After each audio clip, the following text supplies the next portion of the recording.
Em nome do Pai que me criou, do Filho que me resgatou e do Espírito Santo que me santificou. Divina vontade, reina na minha vontade. Ó minha mãe, eu te amo e tu me amas, dá-me um gole da divina vontade para minha alma. Me abençoa, Mãe, para que todas as minhas ações sejam feitas diante de vossos olhos maternais. Eu não sou nada, Deus é tudo, Pai, eu te amo.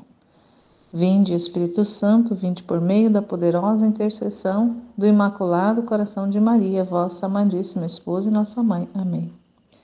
Meditação do tema 14 do Livro do Céu, volume 1, capítulo 16. Luísa deve passar uma terrível prova, lutando contra os demônios. Agora, quem pode dizer a mudança que aconteceu dentro de mim? Tudo foi horror para mim. Aquele amor que eu sentia antes, agora o via se transformar em um ódio atroz. Que pena não poder amá-lo mais. Rasgava minha alma ao pensar naquele Senhor que tinha sido tão bom comigo. E agora ver-me forçada a odiá-lo, a blasfemar como se ele fosse o mais cruel inimigo, não podendo nem olhá-lo em suas imagens, e tendo rosários entre minhas mãos, ao beijá-los me vinha tal ímpeto de ódio e tanta força que fazê-lo ou cortá-los em pedaços era a mesma coisa. E às vezes eu fazia-lhe tanta resistência que minha natureza tremia da cabeça aos pés. Ó Deus, que pena amarga! Eu acredito que se no inferno não houvesse outras penas, a única dor de não poder amar a Deus tornaria o inferno mais horrível. Muitas vezes o diabo colocava diante de mim que as graças que o Senhor me havia dado era obra de minha fantasia, e por esse motivo poderia levar uma vida mais leve e confortável. E agora, tomando isso como verdade, repreendendo-me, dizia-me: este é o bem que lhe queria? Esta é a recompensa, deixá-la em nossas mãos? Você é nossa, tudo acabou, não há mais o que esperar. E por dentro sentia-me conferindo ao Senhor tantos impulsos de aversão e de desespero que às vezes com algumas imagens nas mãos era tão forte o desprezo que as quebrava. Contudo, enquanto fazia isto, chorava e as beijava, mas não sei como dizer, fui forçada a fazer isso. Quem pode dizer a dor de minha alma? Os demônios faziam festa e riam. Uns faziam barulho de algum lugar, outros o faziam de outro. Alguns gritavam, outros me ensurdeciam com gritos dizendo: olha como você é nossa! Não nos resta mais nada que levá-lo ao inferno. Alma e corpo, verá que faremos isso. Às vezes me sentia puxada, ora os vestidos, ora a cadeira onde estava ajoelhada e o moviam, e fazendo tanto barulho que eu não podia rezar. Às vezes o medo era tão grande que, acreditando-me que libertaria, eu me deitava na cama, porque esses escândalos aconteciam a maior parte à noite. Mas lá estavam também puxando o travesseiro, os cobertores. Quem pode dizer o terror, o medo que eu sentia? Eu mesma não sabia onde estava, se na terra ou no inferno. Havia tanto medo de que eles realmente me levassem, que meus olhos não podiam se fechar para dormir. Estava como alguém que tem um inimigo cruel que jurou que vai tirar-lhe a vida a qualquer custo. E acreditava que isso aconteceria comigo assim que eu fechasse os olhos. Então parecia que era em mim que alguém estava colocando algo dentro dos meus olhos, e era forçado a tê-los abertos para ver quanto me levariam. Talvez eu conseguisse me opor ao que eles queriam fazer. Então sentia meu cabelo arrepiar sobre minha cabeça, um por um suor frio por todo o meu corpo que penetrava até os ossos, e sentia separar meus nervos e ossos, e eles se contorciam juntos de medo. Outras vezes me sentia incitada a tais tentações de desespero e suicídio, que alguma vez, tendo me encontrado perto de um poço ou de uma faca, sentia-me puxada para tirar-me ou pegar a faca e me matar.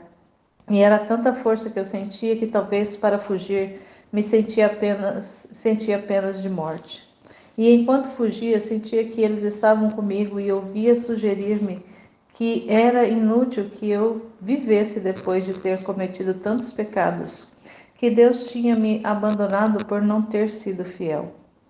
Além do mais, via que havia cometido alguns ultrajes que nenhuma alma do mundo jamais cometera, que para mim não havia como esperar piedade.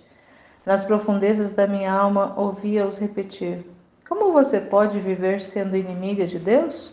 Você sabe que quem é este Deus a quem tanto insultou, blasfemou, odiou? Ah, é esse Deus imenso que estava ao seu redor e você diante de seus olhos se atreveu a ofendê-lo. Ah, perdido a Deus da sua alma, quem lhe dará a paz? Quem lhe livrará de tantos inimigos? Era tamanha a pena que não fazia nada além de chorar. Às vezes eu começava a rezar e sentia os demônios. Para aumentar meu tormento, via por cima de mim e um me espancava, outro me espetava e mais outro me apertava a garganta. Lembro-me que uma vez, enquanto rezava, senti meus pés sendo puxados para o solo. Este se abria e as chamas saíam, e que eu lá me adentrava. Tal foi o horror, a dor, que fiquei meio morta, tanto que para me recuperar daquele estado, Jesus teve que vir e me reanimar. Me fez entender que não era verdade, que eu tinha vontade de ofendê-lo e que eu podia saber por mim mesma, pela pena amarguíssima que sentia, que o diabo era um mentiroso e que eu não deveria fazê-lo caso, que por enquanto eu deveria ter paciência e sofrer essas aflições, e que depois a paz viria. Isso acontecia de tempos em tempos, quando chegava a extremos e às vezes para me colocar em tormentos mais difíceis. No momento desse consolo, a minha alma se convencia, porque nessa luz é impossível que a alma não aprenda a verdade.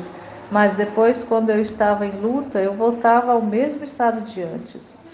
Eles tentavam-me também de modo que não recebesse a comunhão, convencendo-me de que, depois de eu ter cometido tantos pecados, era atrevimento me aproximar e que se eu me atrevesse, Jesus Cristo não viria, senão o demônio, e tantos tormentos ele havia de me dar que me levaria à morte.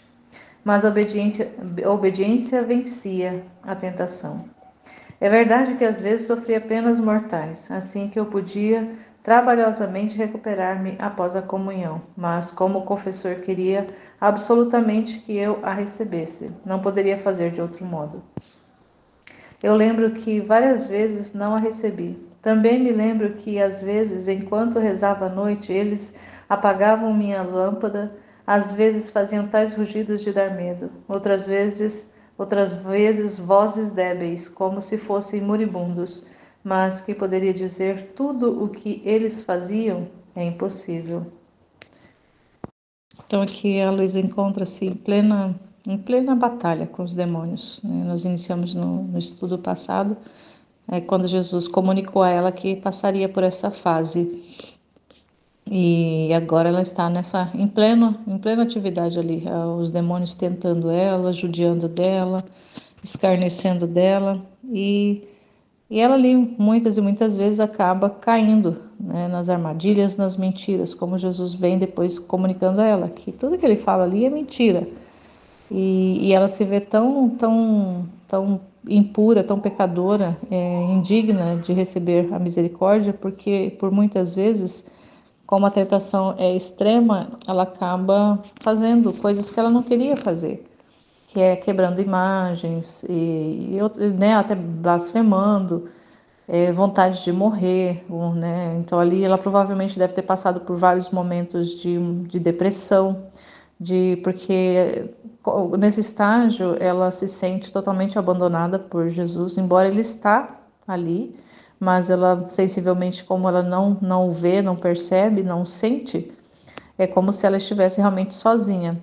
Então, de certa forma, é uma assemelhar-se também com Jesus no horto do Getsemane, onde ele ali teve um abandono, inclusive do próprio Pai, né? Esse sentimento de abandono, de estar só, e de muitas vezes pedir, né, de fazer a própria vontade, que é de sair daquilo, né? Assim como Jesus lá no horto, ele pediu ao Pai, né? Ele falou para o Pai, né? Se for possível, afasta de mim esse cálice. Então, ele ali estava colocando que se dependesse da vontade dele, da vontade humana de Jesus, embora fosse um humano imaculado, mas ele também tinha vontade, e se dependesse, né, dessa vontade humana, ele não passaria pelo Calvário. Mas, de qualquer forma, como ele estava totalmente conformado e entregue à vontade do Pai, à vontade divina, na sua humanidade totalmente conformada, entregue e fundida com a vontade de Deus, ele aceitava a vontade de Deus e que Deus, né, o que o Pai fizesse, que o Pai decidisse para ele, ele aceitaria, porque ele só faria, né, aquilo que fosse a vontade do Pai. Então, mas assim, Jesus tinha ali pleno conhecimento da verdade. O que acontece muitas vezes ali diferentemente com a Luísa é que ela já tem um certo conhecimento da verdade, um certo, né? Ela ainda vai receber muita comunicação comunicação das verdades, das manifestações que Jesus vai trazer para ela. Ainda praticamente a parte ali da vida divina, divina vontade e tudo mais, ela ainda está tudo ainda por vir. Mas ela já tinha ela já tinha nesse tempo, ela já tinha passado por experiências com Jesus, ela já convivia com Jesus, ela já tinha uma vida ali de intimidade com Jesus. Então, uma coisa que ele orientou ela a fazer é sempre lembrar, né, dessa verdade que Deus é, né? Deus é amor e misericórdia, está ali. E que a tentação muitas vezes que nos vem, assim como foi para Luísa e com certeza vem para muitos de nós, ou se não para todos nós, em certas ocasiões, é de da gente se olhar, se ver nas nossas imperfeições, nas nossas debilidades, nas nossas misérias, e não só olhar, mas parar e ficar fixado nelas. E quando a gente volta o nosso olhar para as nossas debilidades, para as nossas misérias, para o nosso nada, e se a gente fixa ali, realmente a gente corre um sério risco de ofender a Deus, porque a tentação que nos vem é de que nós não somos dignos, de que nós não merecemos, de que os nossos pecados se tornam maiores que a misericórdia de Deus. Essa é uma grande tentação que a culpa ela nos traz. Então a culpa ela é algo tão perigoso, a gente vê que nessa nessa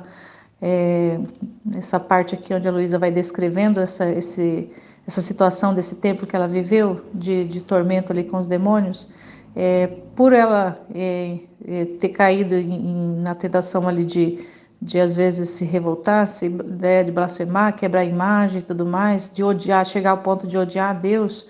Então ali era uma circunstância tão extrema que ela chegava a fazer. E quando ela se dava conta do que ela tinha feito, ela chorava muito, porque ela percebia que ela tinha pecado. E só que o Jesus lembra ela que ela não tinha intenção, né? Ela não tinha intenção de fazer aquilo. O que ela fez, mas não era intenção, ela não fez deliberadamente, né? Ela fez porque foi ali o momento, foi o calor do momento.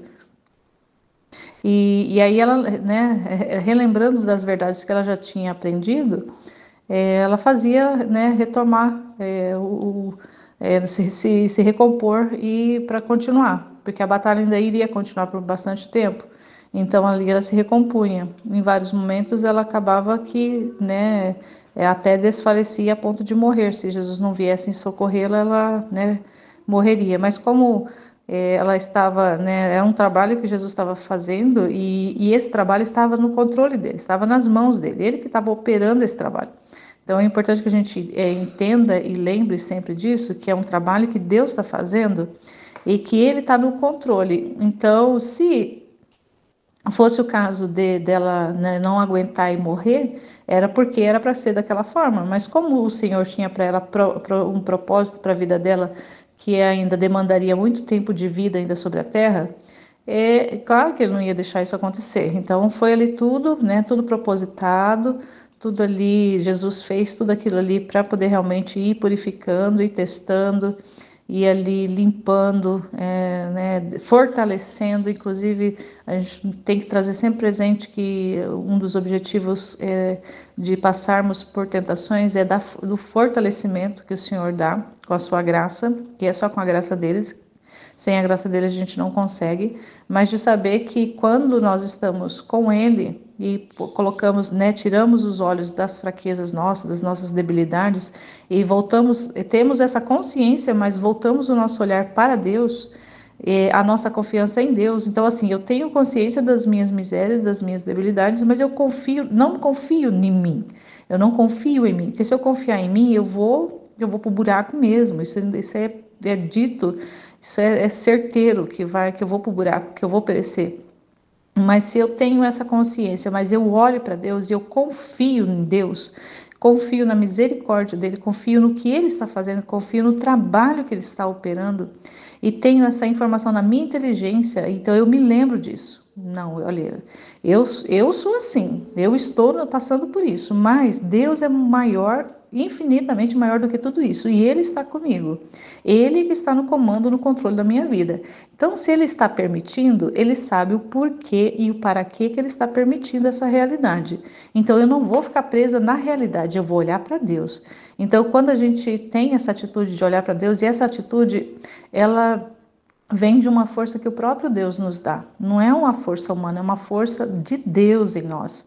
Só que ele vai nos dar essa graça. Só que muitas vezes a gente acaba se deixando levar e se acaba ignorando a presença de Deus junto de nós. Ele está, mas a gente ignora essa presença dele, essa força dele, essa graça dele, e não só ignora, como muitas vezes a gente acaba até desprezando. E ao desprezar, o que Deus pode fazer se nós desprezamos o que Ele quer fazer conosco, a graça que Ele quer nos dar? Se nós desprezamos, Ele não pode enfiar goela abaixo a graça em nós. A graça vem até nós, mas nós precisamos recebê-la. Ele não joga ou não abre a nossa mente, o nosso coração, a nossa alma ali e enfia lá dentro a graça e depois costura para a graça ficar presa lá. Ele não faz isso.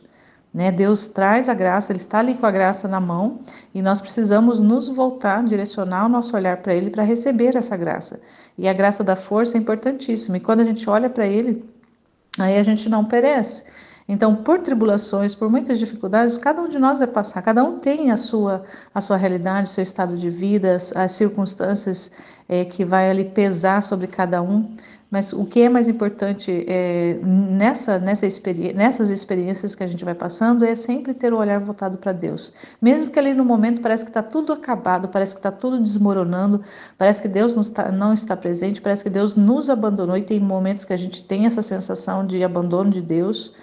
Então, só que aí se a gente se voltar, né? Então, vamos fazer assim um exercício de sempre voltar, sempre que a gente sentir que Deus está nos abandonando, da gente se lembrar do horto. Então, Jesus também passou pelo abandono. E ele, né, ele não fez a vontade dele, ele fez a vontade de Deus, ele fez a vontade do Pai. Então, ele se agarrou na vontade divina, ele se agarrou no plano de Deus. Ele sabia, ele conhecia o plano de Deus para a vida dele. Então, ele se voltou para o plano e se manteve firme. E assim nós também, nós eu creio assim que pelo tempo de vida, pela experiência que cada um de nós já viveu, já teve de experiência com Deus, já está, talvez não muito, mas um pouco já solidificado na nossa alma, que Deus está trabalhando. Que Deus está realizando algo na nossa vida que, para nós, até o momento, talvez seja incompreensível, talvez seja algo ainda oculto. A gente não sabe ainda o que Deus está fazendo exatamente conosco, e talvez nem saberemos, né? Talvez só na eternidade a gente vai saber, ter uma noção exata daquilo que Deus está operando na nossa alma. Mas que Ele está fazendo alguma coisa, a gente não pode ter dúvida. Que Ele está operando, que Ele está fazendo, que Ele está realizando. Então, se a gente sempre relembrar, sempre retomar isso, ali no momento da tribulação, sempre pedir a graça. Senhor, sempre me lembra, Senhor, do trabalho que o Senhor já fez na minha alma, do trabalho que o Senhor está fazendo, me relembra sempre isso, me traz presente na minha, me ajuda a me lembrar, me ajuda a minha inteligência, me ajuda a memória a ser ativada ali no momento para trazer a minha memória e trazer à minha inteligência a informação de que o Senhor é que está trabalhando, do Senhor que está fazendo e de confiar sempre no Senhor. E aí Ele vai nos dar força para poder passar pela circunstância. Então é muito isso, é sempre usar essa potência que nós temos, que Deus nos deu, é uma potência de Deus na nossa alma, que é a memória, e a inteligência e a vontade. São essas três potências que Deus nos concedeu. A nós, seres humanos, somos os únicos seres criados que somos as únicas criaturas que Deus concedeu esses dons divinos, essas potências, esses atributos divinos, Ele concedeu a todos os seres humanos para serem utilizados, para serem operados, para serem colocados em ação. Então, às vezes pode demorar um pouco, mas a gente tem que sempre retomar isso.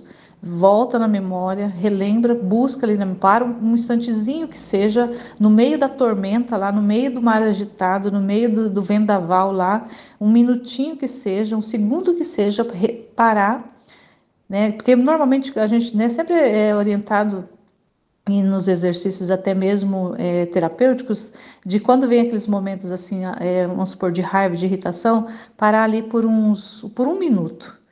Parar aquele um minuto e não, né, tentar não pensar nada, tentar não fazer nada, não ter nenhuma ação. Então, nesse um minuto que a gente para ali, as coisas parece que é como se o tempo parasse também. As coisas continuam acontecendo, a gente sabe disso, mas é como se o tempo parasse e aí nós conseguimos, de certa forma, dar uma reequilibrada. Isso, se a gente fala isso em termos mentais, em termos psicológicos, em termos cerebrais, que nós podemos fazer isso, esses exercícios, e na alma também nós podemos fazer isso. Parar ali um momento no meio da tormenta ali, um minutinho que seja, 30 segundos, e retomar, pedir, né, suplicar o auxílio da graça de Deus para trazer à nossa memória aquilo que nós já vivemos com Ele, né, o bem que Ele já nos fez ao longo da nossa vida. Alguma coisa Ele vai suscitar na nossa memória e vai nos fazer voltar e aí levar essa informação da memória para a inteligência, e na inteligência ali a gente vai saber, né? Ter a luz suficiente ali, mesmo que ela seja pequena, mas uma luz suficiente para a gente se dar conta que mesmo ali na tormenta, Deus está no controle do nosso barco, do barco da nossa vida. E assim como Pedro, me lembrei assim, né, Pedro, quando Jesus andou sobre as águas e Pedro quis fazer essa experiência de ir caminhando até Jesus e Jesus falou, venha. E aí ele foi. Enquanto ele estava naquela confiança, né, olhando para Jesus naquela confiança, ele pisava sobre as águas. E depois ele teve medo e quando ele teve medo foi quando ele se desligou, ele se desconectou ali de Jesus e ele deixou o medo tomar conta.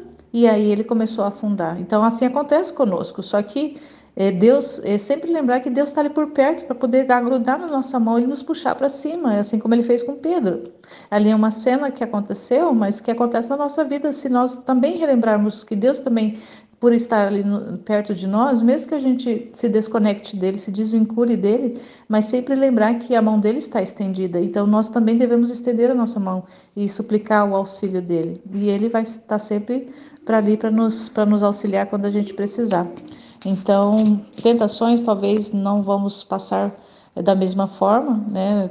Cada um passa de uma forma, porque as nossas vidas são totalmente diferentes. Cada um tem a sua vida, tem cada individual, as suas individualidades, as suas realidades particulares. Mas sempre lembrar que Deus é que está no comando, Deus que está no controle, Ele que está operando tudo. Então não são os demônios que fazem por eles mesmos, mas eles estão ali executando uma função que foi permitida por Deus, que foi determinada por Deus. Então eles também ali estão obedecendo a um comando de Deus. Então se a gente sempre lembrar disso, né, que nós abrimos muitas brechas quando a gente se desvia do caminho que Deus traçou para nós. A gente vai abrindo brechas e muitas vezes nessas brechas é que os demônios têm acesso a nós, têm acesso à nossa vida, e aí vão nos tentar, vai tentar turbar nossa mente, o nosso coração. Só que a gente sempre, né, tem que lembrar que Deus está por perto, que Ele está ali com a mão estendida. Basta que nós estendamos a mão para Ele e Ele vai nos segurar, vai nos levantar e a gente vai continuar. E um dia de cada vez, a gente vai vencendo, vai vencendo, vai vencendo, sempre lembrando que é junto com Ele, nunca sozinhos. Amém, Fiat.